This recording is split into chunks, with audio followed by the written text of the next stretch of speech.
Good morning बच्चों, biology.com में आपका स्वागत है। कल के वीडियो में आपसे प्रश्न पूछा गया था कि फल पकने के बाद मुलायम क्यों हो जाते हैं। तो हमने जस्ट पिछले वीडियो में ये पढ़ा कि कोशिका भित्ति के तीन मुख्य घटक होते हैं, एक मिडिल लैमेला, प्राइमरी वॉल और सेकेंडरी वॉल। तो जो मिडिल लैमेला होती है, मिडिल लैमेला, मध्य पटलिका, ये मध्य पटलिका दो कोशिकाओं के बीच में, जैसे ये पास की कोशिका, ये दो, एक सेल ये है, एक सेल ये, तो इन दोनों कोशिकाओं को बीच में जोड़ने का काम करती है। जोड़ने का काम कौन करती है? मिडिल लैमेला करती है। इसलिए इसे सीमेंट भी कह देते हैं कई बार। जैसे दो ईंटों को जोड़ने के लिए सीमेंट काम आती है, वैसे ही मिडिल लैमेला दो सेल्स को जोड़ने का काम करती है, इसलिए इसे सीमेंट नाम दिया गया है। फल जब पक जाते हैं तो मिडिल लैमेला घुल जाती है। मिडिल लैमेला में जितने भी पदार्थ हैं वो एंजाइमों द्वारा अपघटित हो जाते हैं और घुल जाते हैं, जिससे कोशिकाएं एक दूसरे से दूर हो जाती है और उसी कारण फल जो है वो मुलायम हो जाते हैं। तो उसका जो प्रश्न का जो उत्तर होगा वो क्या होगा? मिडिल लैमेला के घुल जाने के कारण। मिडिल लैमेला घुल जाती है और घुलने के कारण कोशिकाएं एक दूसरे से दूर दूर हो जाती है और फल उससे क्या हो जाएंगे? मुलायम या सॉफ्ट हो जाते हैं। तो बच्चों, आज का जो विषय है वो सेल वॉल की अल्ट्रा स्ट्रक्चर है। सेल वॉल की अल्ट्रा स्ट्रक्चर, कोशिका भित्ति की परासंरचना। कोशिका भित्ति परासंरचना जब भी हम पढ़ते हैं तो वो इलेक्ट्रॉन सूक्ष्मदर्शी द्वारा अध्ययन द्वारा जो संरचना आती है उसे परासंरचना कहते हैं। तो उस कोशिका भित्ति को जब इलेक्ट्रॉन सूक्ष्मदर्शी से देखते हैं तो उसमें दो भाग नज़र आते हैं, दो स्पष्ट भाग नज़र आते हैं। पहले फाइब्रिल्स, पहला होता है फाइब्रिल्स और दूसरा होता है मैट्रिक्स।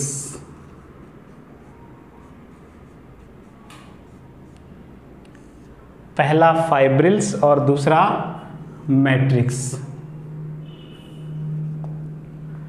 सबसे पहले हम बात करें फाइब्रिल्स की, तो फाइब्रिल्स जो होते हैं वो सेलुलोज के बने होते हैं।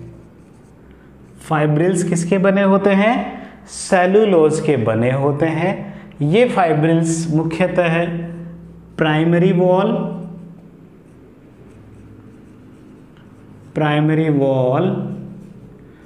और सेकेंडरी वॉल,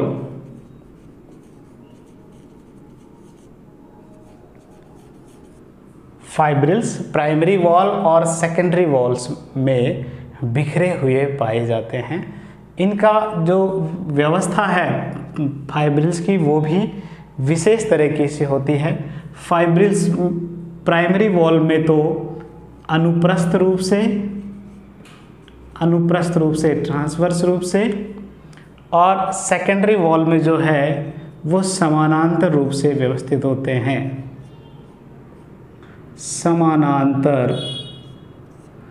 समानांतर रूप से व्यवस्थित होते हैं। प्राइमरी वॉल में तो अनुप्रस्थ रूप से और सेकेंडरी वॉल में समानांतर रूप से व्यवस्थित होते हैं। ये जो फाइब्रिल्स बनते हैं मुख्यतः सेलुलोज के बने होते हैं, लेकिन इनका भी एक निश्चित अरेंजमेंट होते हैं। कैसे? लगभग 3000 ग्लूकोज अणु, कितने? लगभग 3000 ग्लूकोज के अणु मिलकर सेलुलोज का निर्माण करते हैं। सेलुलोज का निर्माण करते हैं। कितने? लगभग 3000 ग्लूकोज के अणु मिलेंगे और उससे सेलुलोज का निर्माण होता है। फिर लगभग 100 सेलुलोज के अणु, लगभग कितने? 100 अणु सेलुलोज के जब मिलते हैं तो उससे जो संरचना बनती है उसे मिसेल कहते हैं। क्या कहते हैं? मिसेल। सेलुलोज के 100 अणु मिलकर मिसेल का निर्माण करते हैं। लगभग 20 मिसेल अणु, अब मिसेल के भी कितने? 20 अणु मिलकर माइक्रोफाइब्रिल्स बनाते हैं। माइक्रोफाइब्रिल्स का निर्माण करते हैं। ये आपको क्रम अच्छी तरीके से याद करना है। 3000 ग्लूकोज के अणु मिलकर सेलुलोज अणु बनाते हैं। 100 सेलुलोज के अणु मिलकर मिसेल का निर्माण करते हैं। मिसेल के 20 अणु मिलकर माइक्रोफाइब्रिल्स का निर्माण करते हैं। और लगभग 250 अणु माइक्रोफाइब्रिल्स के मिलकर मैक्रोफाइब्रिल्स बनाते हैं। मैक्रोफाइब्रिल का निर्माण करते हैं। मैक्रोफाइब्रिल्स का निर्माण माइक्रोफाइब्रिल्स करते हैं। कितने? लगभग 250 अणु मिलकर। इसमें आपको ये जो मैक्रोफाइब्रिल्स होते हैं, इनका डायमीटर या जो व्यास है वो लगभग 250 एंगस्ट्रॉम होता है। मैक्रोफाइब्रिल्स का व्यास 250 एंगस्ट्रॉम होता है, ये आपको समझना है।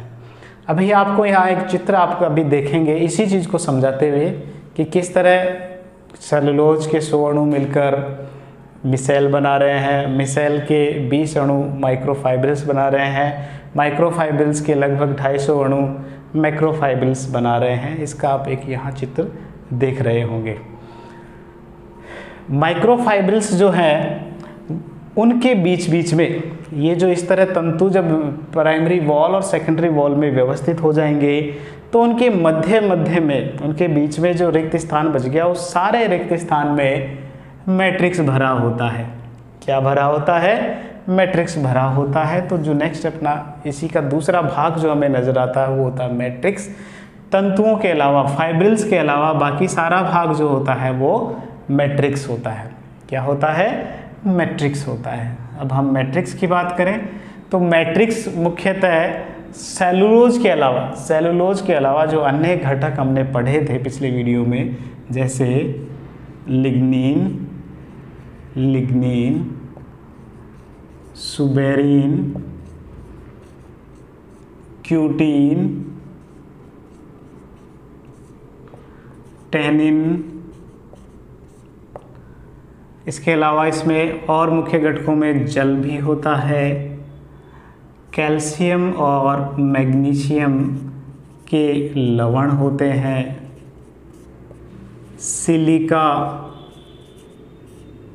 सिलिका होती है। इसके अलावा गोंद और मोम, वैक्स, ये सब पदार्थ मैट्रिक्स में पाए जाते हैं, मैट्रिक्स का निर्माण करते हैं। प्राइमरी वॉल जो होती है, प्राथमिक भित्ति जो होती है, उस पर धीरे धीरे इन पदार्थों का जमाव होना प्रारंभ होता है और मैट्रिक्स का निर्माण करते जाते हैं और इसी वजह से सेकेंडरी वॉल का निर्माण भी होता है। प्राइमरी वॉल जो वॉल है उसमें मैट्रिक्स बहुत कम होता है और सेकेंडरी वॉल में मैट्रिक्स की मात्रा बहुत ज़्यादा होती है। और जैसे ये कोशिका भित्ति है, एक कोशिका हम यहाँ समझते हैं, मान लो ये एक कोशिका है। इस कोशिका के पास की एक कोशिका बीच में हमने समझा था मिडिल लेमिला कहलाती है। मिडिल लेमिला, ये मिडिल लेमिला है। इस मिडिल लेमिला के बाहर की तरफ फिर बहुत सारे तंतुओं के जमाव से प्राइमरी वॉल का निर्माण होता है। इस प्राइमरी वॉल में फिर इन पदार्थों का धीरे धीरे जमाव होना प्रारंभ हो जाता है और इन पदार्थों के जमाव से सेकेंडरी वॉल का निर्माण होना प्रारंभ होता है। इस तरह दोनों तरफ की जो कोशिकाएं हैं उसमें इस तरह की घटनाएं होती है। तो मैट्रिक्स मुख्यतः जो है वो सेकेंडरी वॉल में बहुत ज़्यादा और प्राइमरी वॉल में मिसेल, ये जो फाइब्रिल्स है उनका ज़्यादा जाल होता है।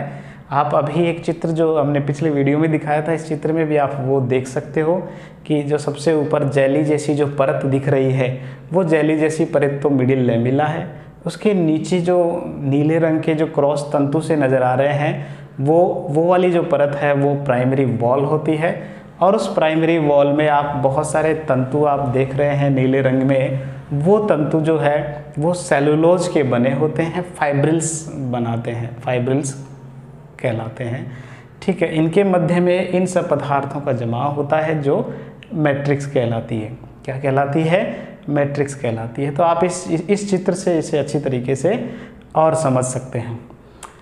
फिर मैट्रिक्स की एक और ख़ास बात आपको यहाँ और समझनी है कि जब ये यहाँ इन पदार्थों का जमाव होता है, मैं यहाँ इसका थोड़ा सा हिस्सा बनाऊँगा। ये मिडिल लैमेला सिर्फ एक कोशिका से दर्शाने के लिए बना रहा हूँ। यहाँ एक केंद्रक आप समझ लेना, ये वाला हिस्सा, इधर का जो हिस्सा है वो कोशिका है। इसमें फिर प्राइमरी वॉल का निर्माण होता है।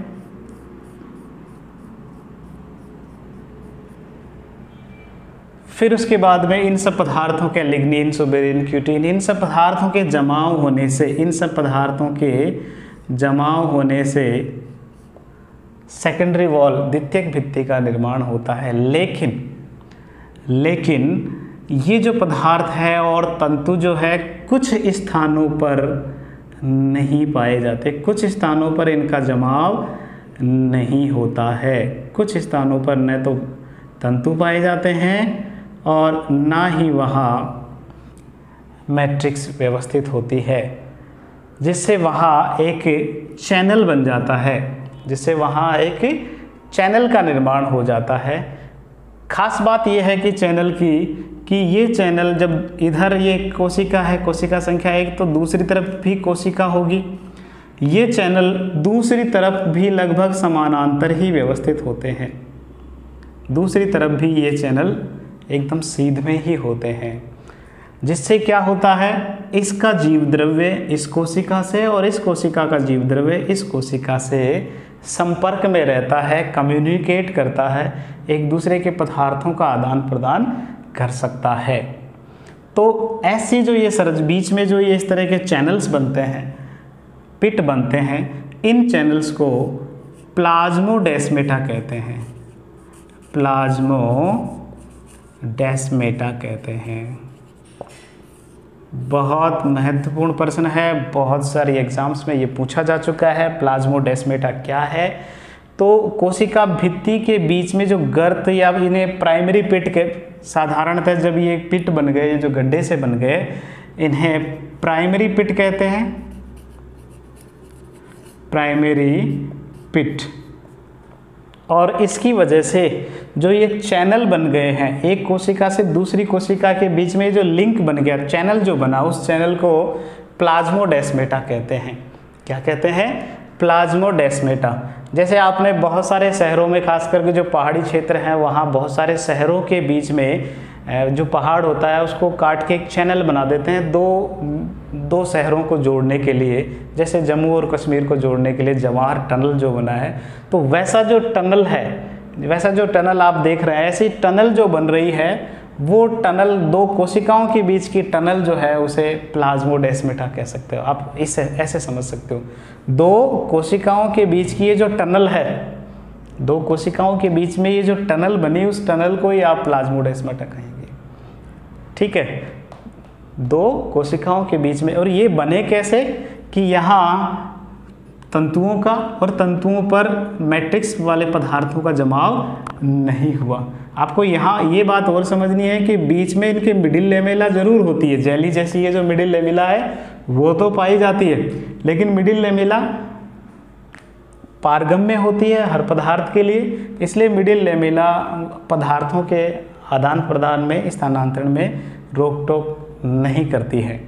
तो यहाँ एक कोशिका से दूसरी कोशिका में पदार्थों का आदान प्रदान आसानी से हो जाता है प्लाज्मोडेस्मेटा द्वारा। तो बहुत महत्वपूर्ण प्रश्न है, आपको जरूर याद रखना है प्लाज्मोडेस्मेटा। कोशिका भित्ति का जो अगला टॉपिक है वो है थिकनिंग।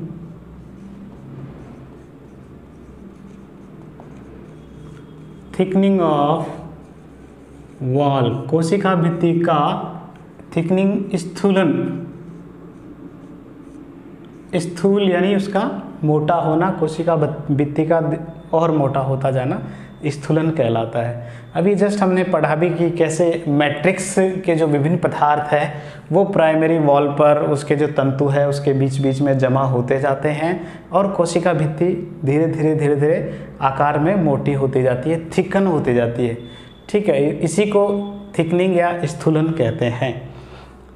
स्थूलन जो है उसके कारण कोशिकाओं के बीच में दो तरह के पिट बनते हैं, पिट या गर्त। थिकनिंग के कारण कोशिकाओं के बीच में दो तरह के गर्त बनते हैं। सबसे पहला जो गर्त है वो है सिंपल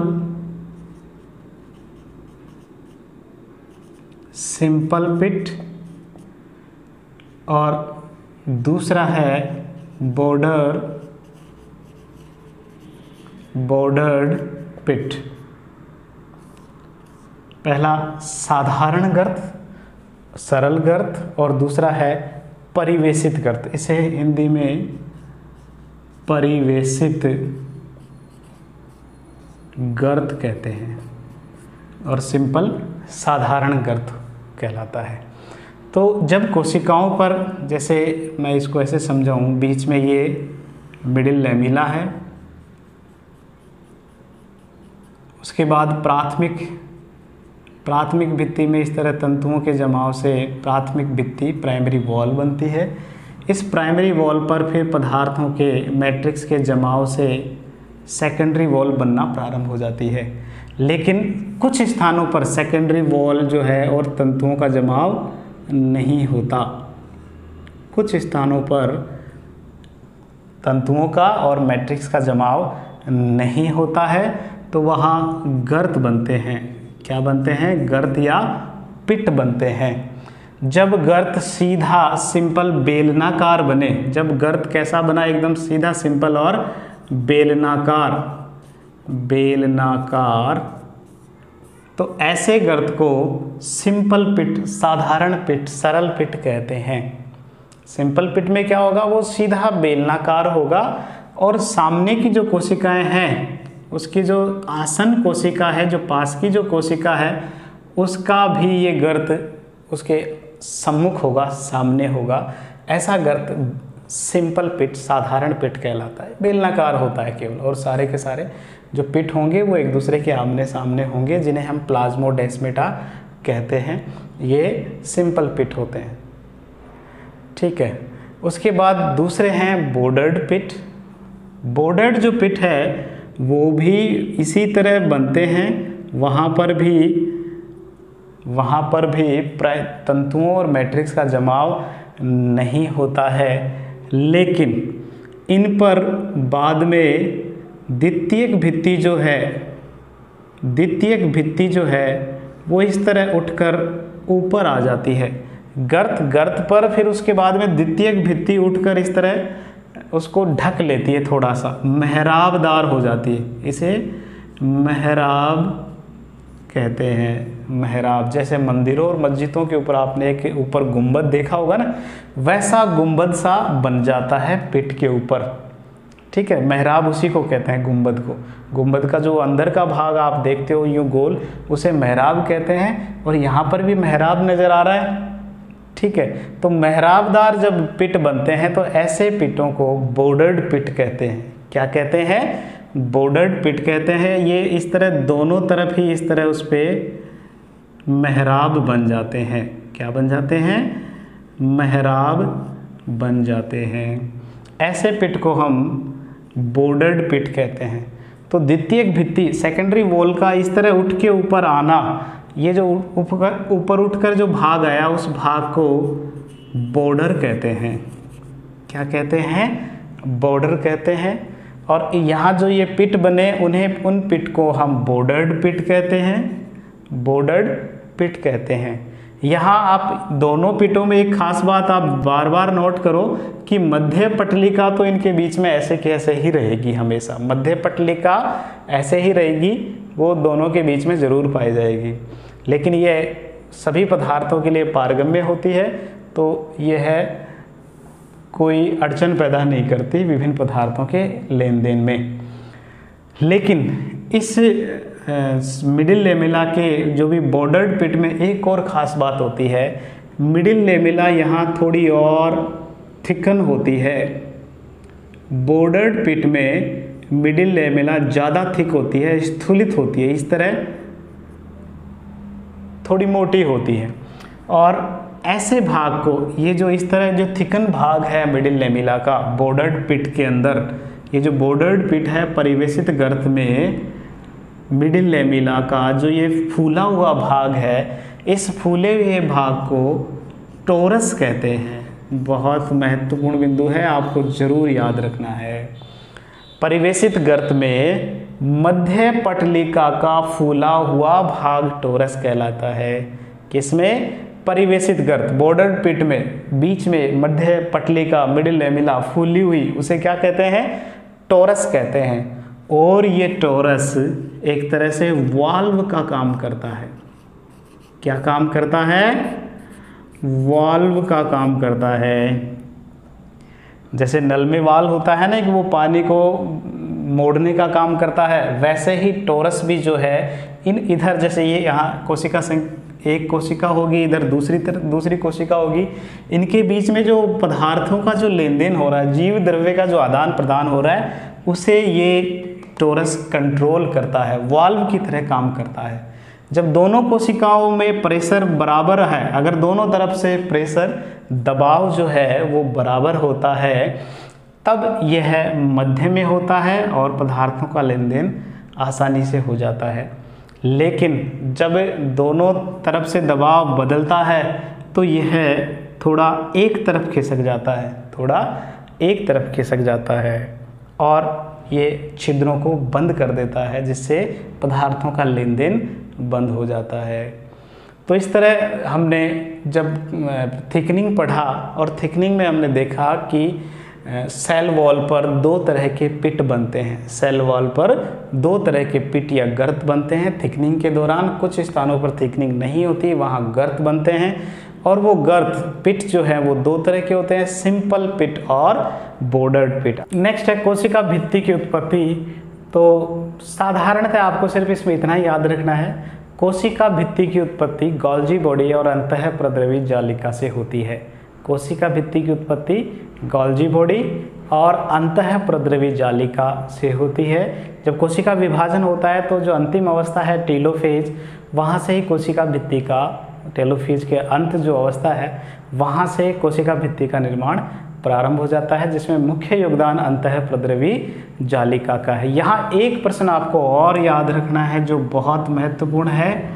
ज़्यादातर पूछा जाता है कि सेलुलोज, हेमीसेलुलोज और लिग्निन, क्यूटिन, इन सब का स्राव किसके द्वारा होता है, इन सब का निर्माण किसके द्वारा होता है। तो आपको ये ज़रूर याद रखना है कि सेलुलोज, हेमीसेलुलोज,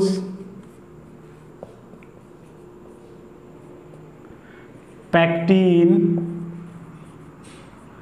और लिग्निन, इन चारों पदार्थों का निर्माण, सेलुलोज, हेमीसेलुलोज, पैक्टिन और लिग्निन, इन चारों का निर्माण गोल्जी बॉडी द्वारा होता है। गोल्जी काय को डिक्टियोसोम भी कहते हैं, डिक्टियोसोम भी कहते हैं। एक एग्जाम में ये प्रश्न पूछा गया था कि कोशिका भित्ति के पदार्थों का स्राव होता है, और ऑप्शन में गोल्जी बॉडी नहीं था, डिक्टियोसोम था। तो आपको दोनों एक साथ याद रखना है, सेलुलोज, हेमीसेलुलोज, पैक्टिन और लिग्निन का स्राव डिक्टियोसोम द्वारा होता है। और क्यूटिन और सुबेरिन का स्राव स्फीरोसोम द्वारा होता है। स्फीरोसोम ये भी एक माइक्रोबॉडीज है, कोशिकाओं में पाए जाने वाला सूक्ष्म काय स्फीरोसोम। ये स्फीरोसोम क्यूटिन और सुबेरिन का स्राव करती है। तो ये कुछ एग्जाम्स में आए हुए प्रश्न हैं जो इसकी उत्पत्ति से संबंधित है, आपको याद रखने हैं। सेलुलोज, हेमिसेलुलोज, पैक्टिन और लिग्निन का स्राव गोल्जी बॉडी से, गोल्जी बॉडी को डिक्टियोसोम भी कहते हैं। क्यूटीन और सुबेरिन का निर्माण स्फेरोसोम द्वारा होता है। यहाँ एक छोटा सा टॉपिक और इससे जुड़ा हुआ है, इसके बाद हम कार्यों पर डिस्कस करेंगे कि कोशिका भित्ति पर जो ये पदार्थ हैं, इन पदार्थों का जमाव कैसे होता है, इनका जमाव कैसे होता है। और जमाव को आप यहाँ 2 बिंदुओं द्वारा याद कीजिए। इन पदार्थों का जमाव 2 तरीके से होता है। एक तो होता है कणाधान विधि, कणाधान विधि, और दूसरा है स्तराधान, कणाधान विधि और स्तराधान विधि द्वारा। कणाधान में देखो कण और स्तराधान में स्तर। जब पदार्थों का जमाव कण के रूप में धीरे धीरे प्राइमरी और सेकेंडरी वॉल में कणों के रूप में अगर जमाव होता है तो उसे कणाधान कहते हैं। और यदि पदार्थों का जमाव स्तरों के रूप में यू लेयर अगर बनाते हैं, स्तर बनाते हैं, अगर स्तर बनाते हैं तो वो स्तराधान है। और अगर कणों के रूप में जमाव होता है पदार्थों का इस तरह बिखरे हुए तो उसे कणाधान विधि कहते हैं। यहाँ आपको याद रखने वाली बात सिर्फ इतनी है कि जो प्राइमरी वॉल है, प्राइमरी वॉल का निर्माण कणाधान विधि द्वारा होता है। सेकेंडरी वॉल जो है, सेकेंडरी वॉल इसका निर्माण इन दोनों विधियों द्वारा होता है। सेकेंडरी वॉल का निर्माण कणाधान विधि से भी होता है और स्तराधान विधि से भी होता है। कोशिका भित्ति के कार्य, फंक्शन क्या क्या है, तो फंक्शन हम इन बिंदुओं में पढ़ेंगे। पहला, कोशिका भित्ति कोशिका की, पादप कोशिका की निश्चित आकार और आकृति बनाए रखती है। निश्चित आकार और आकृति को बनाए रखती है। पहला कार्य क्या है, कोशिका को निश्चित आकार और आकृति प्रदान करती है। कौन प्रदान करती है, कोशिका भित्ति।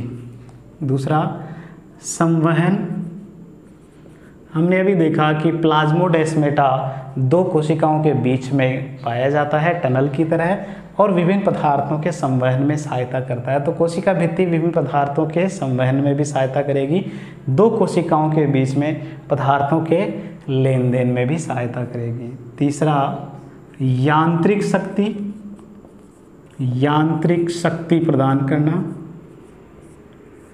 चूँकि कोशिकाएं क्या होती है, कोशिका भित्ति क्या होती है, मृत होती है, सॉलिड, दृढ़ होती है, तो ये पादप कोशिकाओं को मजबूती प्रदान करती है, यांत्रिक शक्ति प्रदान करती है। इसका कार्य है वो है प्रतिकूल परिस्थितियों से सुरक्षा, प्रतिकूल परिस्थितियों से सुरक्षा। पादप कोशिका भित्ति के कारण ही बची रहती है प्रतिकूल परिस्थितियों से, इसीलिए पादप बहुत हार्श कंडीशन में भी पाए जा सकते हैं। लास्ट जो है ये परासरण संतुलन का काम भी करते हैं। परासरण संतुलन, परासरण संतुलन का कार्य भी करते हैं, ऑस्मो रेगुलेशन का कार्य भी करते हैं। वही प्लाज्मोडेस्माटा जो है वो 2 कोशिकाओं के बीच में पाया जाता है और जल का आदान प्रदान द्वारा दोनों कोशिकाओं में परासरण संतुलन बना रहता है। तो इस तरह हमारा जो कोशिका भित्ति का जो टॉपिक है वो समाप्त होता है। इसके बाद आपको एक प्रश्न पूछा जाएगा, उस प्रश्न का आप कमेंट बॉक्स में जवाब दे सकते हैं। धन्यवाद।